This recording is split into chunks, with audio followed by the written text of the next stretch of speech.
नमस्कार, BLW news network मध्ये आपले स्वागत। आज आपण आलेलो आहोत नांदेडच नव्हे तर अखंड महाराष्ट्रामध्ये प्रसिद्ध असलेले राष्ट्रसंत पाचलेगावकर महाराज यांच्या मुक्तेश्वर आश्रमामध्ये। नांदेडमध्ये हे आश्रम वसंतनगर भागामध्ये आहे आणि जवळपास आज 40 ते 45 वर्षापासून नित्य सेवा, नित्य सेवेनंतर नित्य उपासना या आश्रमामध्ये चालत असते। आणि महाराजांनी जेव्हापासून महाराज हयात होते तेव्हा त्यांनी आध्यात्मिक धार्मिकतेपेक्षाही सांस्कृतिक आणि सामाजिक आणि राष्ट्रीय उपक्रमांना प्राधान्य दिलेलं आहे। आणि आज 40 वर्षानंतरही हे उपक्रम या आश्रमामध्ये नित्यनेमाने चालत असतात। तर आज आपण जाणून घेणार आहोत नांदेड येथील वसंतनगर भागातील संत पाचलेगावकर महाराज यांच्या आश्रमाविषयी।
BLW न्यूज नेटवर्क मध्ये आपल्या सर्वांचे स्वागत। आज आपण आलेलो आहोत नांदेड मधील नव्हे तर अखंड महाराष्ट्रातील प्रसिद्ध असे राष्ट्रसंत पाचलेगावकर महाराज यांच्या आश्रमामध्ये। आश्रमाचा इतिहास, आश्रमाची रूपरेषा, आश्रमाचे कामकाज, आश्रमामध्ये नित्यंत सेवा कशी चालते हे आपण या ट्रस्टचे अध्यक्ष माननीय सुधाकरजी टाक यांच्याकडून जाणून घेणार आहोत। आज आपल्या सोबत आहेत अध्यक्ष सुधाकरजी टाक। नमस्कार। नमस्कार। तर मला सांगा की आश्रमाची स्थापना केव्हाची आहे? सर्वप्रथम आज आषाढी एकादशी आहे। मी सर्व भक्तांना आषाढी एकादशीच्या शुभेच्छा देतो। आज आषाढी एकादशी निमित्त BLW चॅनल आणि आमची नात शीतल महाजन खास मुलाखत घेण्याकरता आश्रमाचा उल्लेख केला। संत पाचलेगावकर महाराजांचा मुक्तेश्वर आश्रमाची स्थापना 1979ला झाली। 1979ला जेव्हा झाली तेव्हा या परिसरात काहीच वस्ती नव्हती, काहीच लोक नव्हते। जेव्हा 1979ला सर्वप्रथम संत पाचलोकर महाराजांच्या हस्ते मुक्तेश्वर म्हणजे हनुमानाची आणि महादेवाची पिंडीची 1979ला 8व्यात स्थापना झाली. 1965 पासून मी वयाच्या 12-13 वर्षापासून संत पाचलोकर महाराजांच्या मुक्तेश्वर आश्रमाच्या परिवारात सहभागी आहे. त्यात प्रामुख्याने आमची बहीण श्रीमती गयाबाई लांगे यांच्या प्रेरणेने हा मुक्तेश्वर आश्रम स्थापन झाला. त्यात तेव्हा आमची टीम 1979-80ची महिला मंडळाचा जास्त सहभाग होता. त्यात प्रामुख्याने गयाबाई लांगे असो, कमलबाई महाजन असो, विश्वनाथप्पा शकुंतला कलंबरकर, गाडेगावकर, शिंदे, जवळेकर, जिजाबाई, शांताबाई सोनी असा मोठा परिवार हा गयाबाईचा परिवार होता.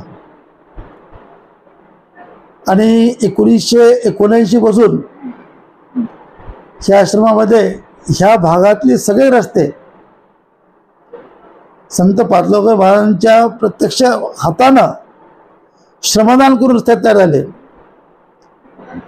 मगनपुरा घ्या, बाबानगर घ्या, वसंतनगर घ्या, या सगळं नव्या मंडळाचे सर्व रस्ते श्रमदानाने तयार केले. त्यावेळी मोठमोठे मान्यवर आहेत, शंकरराव चव्हाण आहेत, कुसुमताई आहेत, अशोकराव आहेत, हशू अडवाणी आहेत, मोठे मोठे कलेक्टर्स, SP या संत पाचलोकर महाराजांच्या या कार्यात सहभाग नोंदवत असत. संत पाचलोकर महाराजांचं प्रमुख कार्य म्हणजे श्रमदान, रक्तदान, अन्नदान आणि आरोग्य. आत्तापर्यंत 1980 पासून आम्ही 2024 पर्यंत हजारो रक्ताच्या बाटल्या शासनाला मोफत दिल्यात. शेकडो लोकांचे जीव वाचलेत. संत पाचलोकर महाराजांचे हे राष्ट्रीय कार्य पूजा अर्चना आम्ही सदा करूत, पण हे सामाजिक काम, धार्मिक काम, राष्ट्रीय कार्यक्रम, आरोग्य सेवा आम्ही दरवर्षी महाशिवरात्रीला इथं रयत रुग्णालयातर्फे कॅम्प घेतो. त्या कॅम्पमध्ये जवळपास 200-300 रुग्ण तपासले जातात. त्यांना मोफत औषध गोळी दिली जाते. त्यात प्रामुख्याने लायन्सवाडी, जंगमवाडी नेत्रचिकित्सा शिबिर घेतो आम्ही. आणि 20-25 असे डोळ्याचे ऑपरेशन कॅटरिकचे मोफत केले जातात. प्रामुख्याने संत पाचलोकर महाराजांच्या मुक्तेश्वर आश्रमात प्रमुख दिवस म्हणजे महाशिवरात्र. प्रमुख दिवस म्हणजे संत पाचलोकर महाराजांची नरक चतुर्दशी जयंती. प्रमुख दिवस म्हणजे संत पाचलोकर महाराज 16 ऑगस्ट 1986ला शांत झाले. पण ते आत्ता मी असं सांगतो की ते सदाही संत पाचलोकर महाराज आश्रमाच्या सहवासात सर्व भक्तांच्या हृदयात आहेत. ही फार मोठी शक्ती आहे. आणि मी ठामून सांगेल की संत पाचलोकर महाराजांचा ज्याच्या पाठीवर हात पडला, संत पाचलोकर महाराजांची ज्याच्यावर दृष्टी पडली, तो सदाही आरोग्याला चांगला राहिला आहे आणि आयुष्यात सुखी राहिला आहे. मी म्हणतो संतांचा सहवास, संतांचा आशीर्वाद हो आपल्याला माणसाला मार्ग दाखवतो. मी यानंतर सर्व भक्तांना आषाढी एकादशीच्या शुभेच्छा देतो. नमस्कार. मामा, आता तुम्ही जसं सांगितले की लहानपणापासून तुम्ही महाराजांच्या या समूहामध्ये सहभागी झालात, तर असा एखादा प्रसंग आहे की जो महाराजांमध्ये आणि तुमच्यामध्ये घडला आणि तो आजही तुम्हाला आठवतो महाराज नसताना सुद्धा? बघ बेटा, चमत्कार महाराजांना पुष्कळ दिले, आम्हाला साक्षात्कार पुष्कळ दिलेत. त्याचं एक उदाहरण सांगतो. 1986ला जेव्हा महाराज शांत झाले, पण महाराजांची शेवटची अंतिम इच्छा होती की नांदेडला यावं, नांदेडच्या आश्रमात यावं. पण ते काही कारणास्तव तेव्हा संपर्क तूट होती, फोन लावायला वेळ लागत होता, त्यामुळे महाराज आमच्याशी येऊ शकले नाही. पण एक साक्षात्कार चमत्कार सांगतो तुम्हाला मी. संत पाचलोकर महाराजांना जेव्हा अग्नी दिला तेव्हा एक छोटासा ॲक्सिडेंट झाला, पण ॲक्सिडेंटमध्ये सगळ्यांचं मत होतं की महाराजाला सर्पालयामध्ये अग्नी द्या, ही जागा पुरी होणार नाही, पण तो ॲक्सिडेंट झाला.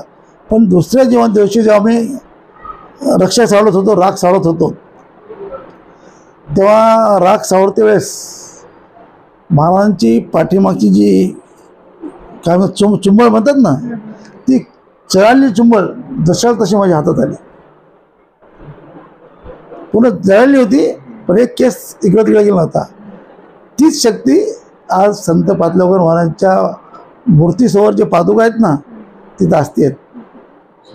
आज कोणी काही फक्त महाराजांच्या पादुकाला चरणायचं, महाराज च्या मला आज अडचणीतून मुक्त करा, ही एवढी मोठी शक्ती. पुष्कळ मी एवढे चमत्कार मला घडलेत की विचारणं भरपूर.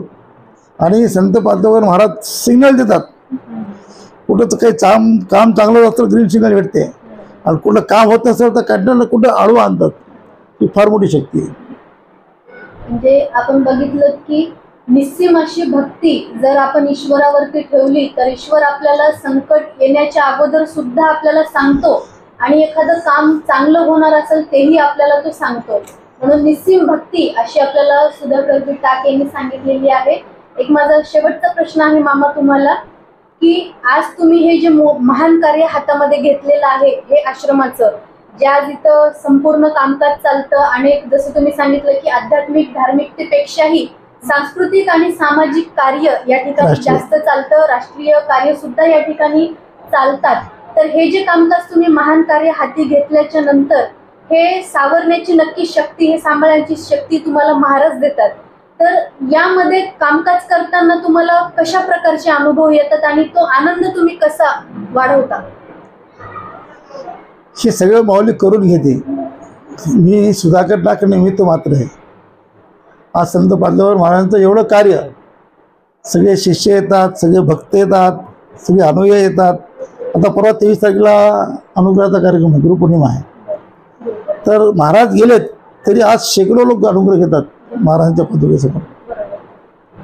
आणि संत पाचलोकर महाराजांच्या आशीर्वादाला जो चिंतन शुद्ध करून चांगलं काम करतो त्याला महाराज कुठं अडचण नाही.